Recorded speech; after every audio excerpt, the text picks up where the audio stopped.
अस्सलामुअलैकुम and hello everyone. क्या हाल चाल है आपका, कैसे हैं आप सब।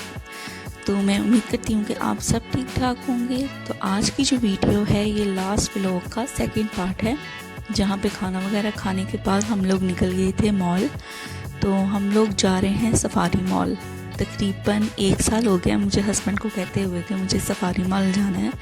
तो आखिर 1 साल बाद मेरी सुनी गई है और यहाँ पे ना हम लोग निकल पड़े हैं सफारी मॉल जाने के लिए। तो चले आप भी हमारे साथ चलें। नहीं वो कुछ किसी की शादी है, वो जा रहा है तू देखेगा। हाँ वो है। तो अच्छा दूसरे नंबर पे फिर आज जा रही है। हाँ ना, पहले नंबर पे पानी खुला है। जब मैं सोने की ट्राई करने लगा तो मैं बोला ले भाई आज तो दरिया बहने लगे हैं। उसके बाद पानी खत्म हुआ तो साथ ही व्यापार करता है चीं ठा ठा ठा। नहीं, वैसे कसम से मेरे माइंड में ये नहीं था और मैं इसको लेकर लगी भी नहीं कि भाई ये सो रहे हैं तो मैं इनको जगाने के लिए जोर जोर से फिर इसके हाथ में कुछ बोतल आई है, इसने ना पकड़ कर ठा किया। मैं बोला कामरान ले। नहीं, वाइपर गिरा था, वाइपर गिरा था। ये सारा इधर से स्टार्ट होता है। ओए बड़ा बड़ा ना। यस। तो बस मॉल में ना हम एंटर हो गए थे। तो नीचे जो बेसमेंट थी ना वहाँ पे तो कुछ भी नहीं था, बस आपको एक्सेलरेटर पे चढ़ के तो ऊपर वाले फ्लोर पे जाना था। और सारे यहाँ पे मेन ब्रांड्स जो हर मॉल में आपको देखने को मिलते हैं। तो यहाँ पे ना मुझे ये ज्वेलरी पसंद आई थी तो ये मैंने परचेज़ कर ली। असल में ये 10 दिरहम्स के ना 3 पेयर्स आप कोई से भी इयररिंग्स के ले सकते थे। तो मुझे बहुत पसंद आई और मैंने कहा रीज़नेबल प्राइस पे भी है, तो वो मैंने यहाँ से ना परचेज़ कर ली थी। तो बस मॉल हम विज़िट कर रहे थे और सारे ब्रांड्स देख रहे थे। किसी भी मॉल में चले जाएं, किसी भी कंट्री में, तो आपको सेम चीज़ें सेम ब्रांड्स देखने को मिलते हैं। थोड़े से मॉल की डेकोरेशन में फ़र्क होता है। तो ये मैंने आपको दिखाई हैं स्वीट्स और ड्राई फ्रूट्स, ये बहुत ज़्यादा ना मज़े के होते हैं। मॉल्स वगैरह में तो जब भी आना चाहिए ना तो कंफर्टेबल जूते पहन के आना चाहिए। तो हस्बैंड और भाई ने तो अपने जॉगर्स पहने हुए थे, मैं दूसरे जूते पहन के आ गई क्योंकि इतने इतने बड़े मॉल्स होते हैं कि फिरते फिरते ना आपकी टांगों में ना दर्द होना स्टार्ट हो जाती है। और मैं तो वैसे भी ना बहुत जल्दी थक जाती हूँ थोड़ा सा भी फिर के। तो मुझे बिल्कुल भी याद नहीं रहा कि मैं ना अपने स्नीकर्स पहन आती। तो खैर, और ये जो ब्रांड है ये मेरे हस्बैंड का ना फेवरेट ब्रांड है। उनको यहाँ से ना शॉपिंग करना बहुत ज़्यादा पसंद है। तो ज़्यादातर वो अपनी जो चीज़ें हैं ना, तो वो गारमेंट्स वगैरह वो यहाँ से लेते हैं। उनको ये बहुत ज़्यादा पसंद है ये ब्रांड। और मेरा फेवरेट ब्रांड यहाँ पे है मैक्स। जिस तरह पाकिस्तान में मेरा फेवरेट ब्रांड लाइमलाइट है, उस तरह यहाँ पे यूएई में मेरा फेवरेट ब्रांड ना मैक्स है। तो एक तो बहुत ही ना रीज़नेबल इनकी चीज़ें होती हैं और अच्छी भी होती हैं, बिल्कुल भी बहुत ज़्यादा एक्सपेंसिव नहीं होती। तो ये देखे मॉल कितना खूबसूरत लग रहा है। इन्होंने बटरफ्लाइज लगाई हुई थी, हैंग की हुई थी, और ये देखने से ही ना इतना अट्रैक्टिव लग रहा था। तो मैंने कहा चलो इसका ऊपर से लेके ना नीचे बेस तक का व्यू लेते हैं। और नीचे ये देखिए फाउंटेन आपको देखने को मिलेगा। तो बहुत ज़्यादा अट्रैक्टिव और ख़ूबसूरत था। और जितने भी वैसे यहाँ पे मॉल्स हैं ना, ज़्यादातर में मैंने ये फाउंटेन ज़रूर देखे हैं। तो बस अब हम लोग ना जा रहे थे ऊपर वाले फ्लोर्स पे। तो वहाँ पे हम देखने लगे थे कौन कौन से ब्रांड्स हैं, और साथ साथ ये मैं व्यू कैप्चर कर रही थी। बहुत प्यारा व्यू है। और ये बटरफ्लाइज तो मुझे इतनी पसंद आई हैं ना।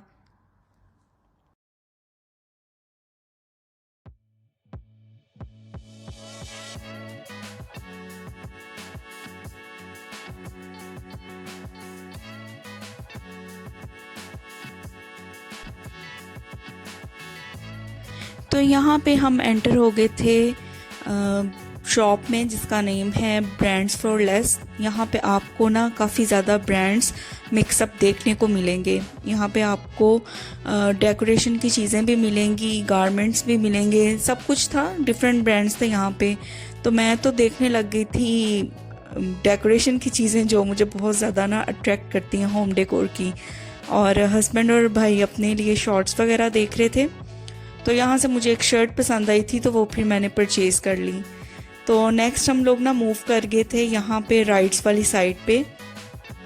तो ज़्यादातर तो ये बच्चों के लिए ही राइड्स थी। यहाँ पे 3D राइड्स हैं, 3D गेम्स थी।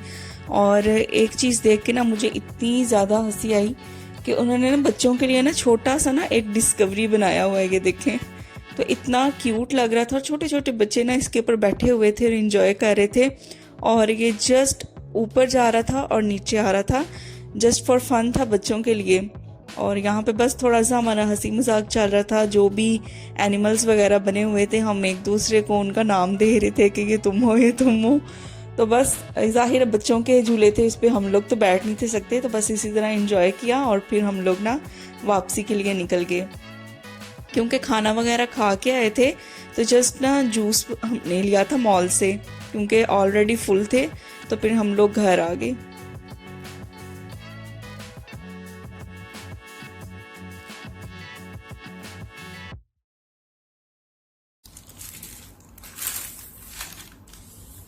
तो घर आते ही हम लोग सो गए थे, क्योंकि मॉल्स में फिर फिर के ना आपको इतनी थकावट हो जाती है। तो वहाँ से ना मैंने कुछ और चीज़ें भी ली थी, तो मैंने कहा चले मैं आपके साथ शेयर करती हूँ। ये देखें, ये हैंड मास्क है और बहुत ही रीज़नेबल प्राइस पे था, ओनली 6 दिरहम का था। और ये आपकी जो हाथों की डेड स्किन होती है ना उसको रिमूव करता है। तो फर्स्ट टाइम मैं ये यूज़ करने लगी हूँ हैंड मास्क। और साथ में ये मैंने एवोकाडो मास्क लिया था, ये फेस के लिए था। आपके फेस को रिहाइड्रेट करता है और उसकी स्किन को अच्छा बनाता है। और ये भी बहुत ही ना रीज़नेबल प्राइस पे था, ओनली 6 दिरहम का। तो आई विश कि मुझे फुट के लिए भी कोई मास्क मिल जाए। ज़्यादातर हैंड्स के लिए होता है, फुट के लिए आपको स्क्रब वगैरह मिलते हैं। मैंने अभी कोई मास्क वगैरह नहीं देखा। तो ये जो इयररिंग्स मैंने आपको बताया था ना 10 दिरहम के, आप कोई भी 3 पेयर्स ले सकते हैं। तो ये मैं आपको वो अपनी कलेक्शन दिखाती हूँ जो मैं वहाँ से 3 पेयर्स लेके आई हूँ।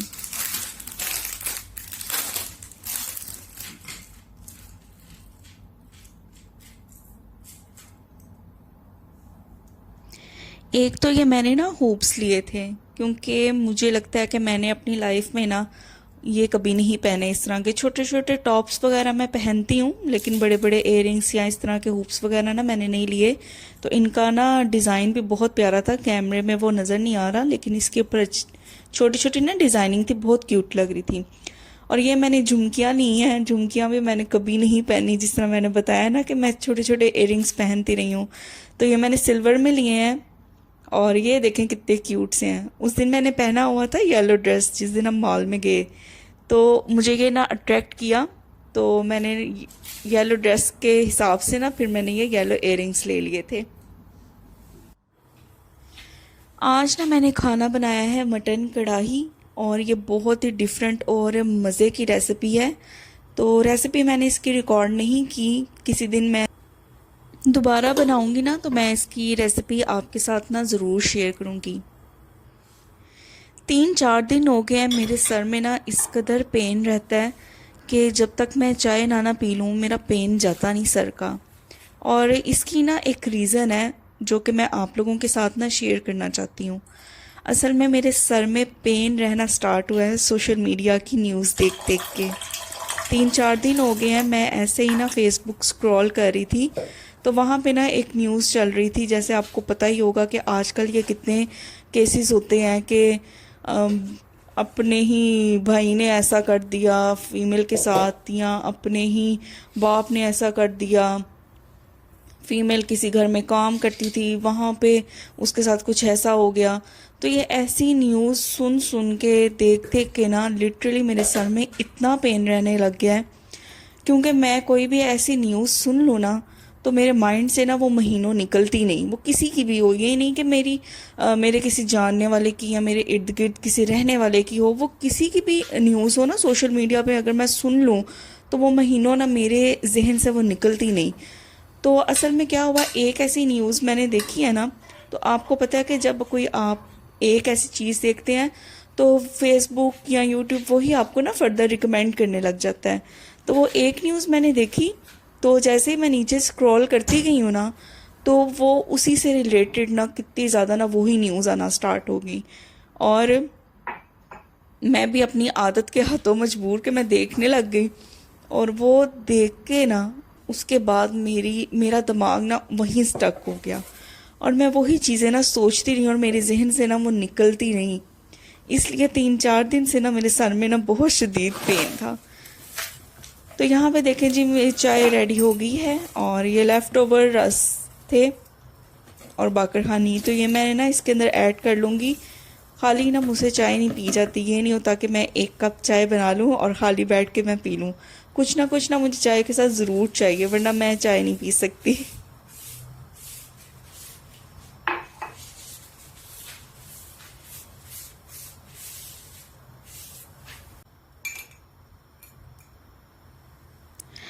ऐसी न्यूज़ देख के ना कसम से माइंड इतना फेडअप हो जाता है ना।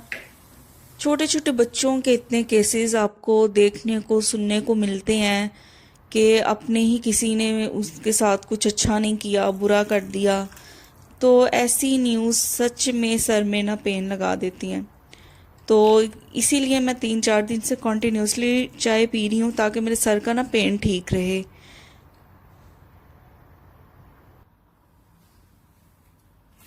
ये सब देख के ना मुझे ऐसा लगता है कि बिल्कुल ना हम अब एंड पे खड़े हैं। यानी मुझे ऐसा लगता है कि जैसे क़यामत की जो भी निशानियां थी ना, वो बिल्कुल ऑलमोस्ट ऐसे कंप्लीट हैं और बिल्कुल हम लोग एंड पे वर्ड्स पे खड़े हैं कि कभी भी कुछ भी हो सकता है। क्योंकि ये सारी न्यूज़, ये सारी पेशन गोइयाँ ऐसी हैं जो कुर्बे क़यामत के करीब की हमें बताई जाती हैं। तो जो हालात हैं, जो न्यूज़ हैं, इनको देख के ऐसे ही लगता है कि बिल्कुल ना टाइम का ना एंड चल रहा है। तो यहाँ पे ना मैं सैलड की तैयारी कर रही हूँ। मटन कढ़ाई बना हुआ है ना, तो उसके साथ मैंने सोचा कि चलिए थोड़ा सा ना सैलड बना लेती हूँ। तो ये बस 1 कोकम्बर और 1 गाजर मैंने ली है। सिंपल बेसिक सा जो एक सैलड होता है, इसके ऊपर नमक, काली मिर्च और लेमन जूस ना मैं ऐड कर दूँगी।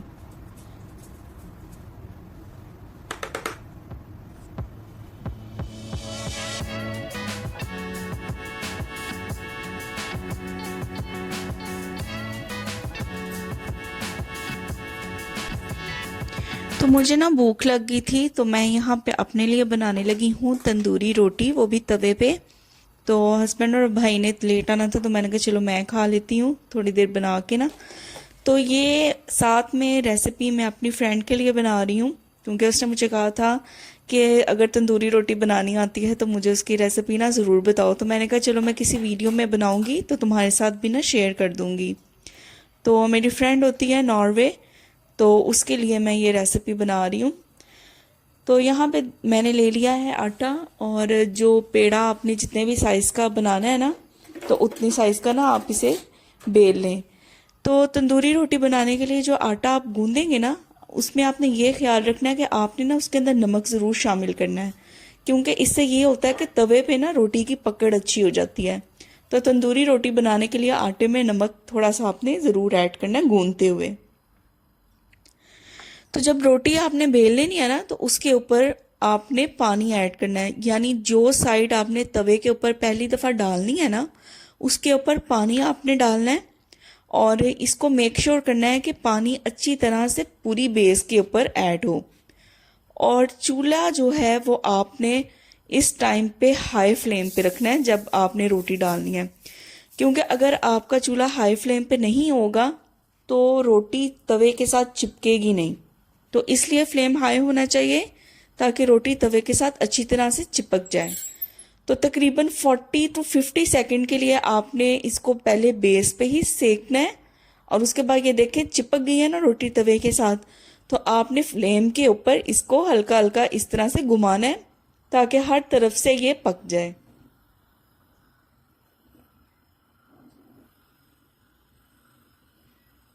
तो बस इस तरह से हल्की सी गोल्डन ब्राउन होने तक आपने ये सेक लेनी है रोटी। और ये देखिए हमारी मज़ेदार तंदूरी रोटी तैयार है। तो आपसे मिलेंगे नेक्स्ट व्लॉग में। अगर वीडियो पसंद आई हो तो इसको शेयर करें, लाइक करें, कमेंट करें। चैनल पे नए हैं तो चैनल को ज़रूर सब्सक्राइब करें, और आप भी घर में तंदूरी रोटी ज़रूर बना के ट्राई करें। टिल देन टेक केयर, अल्लाह हाफिज़।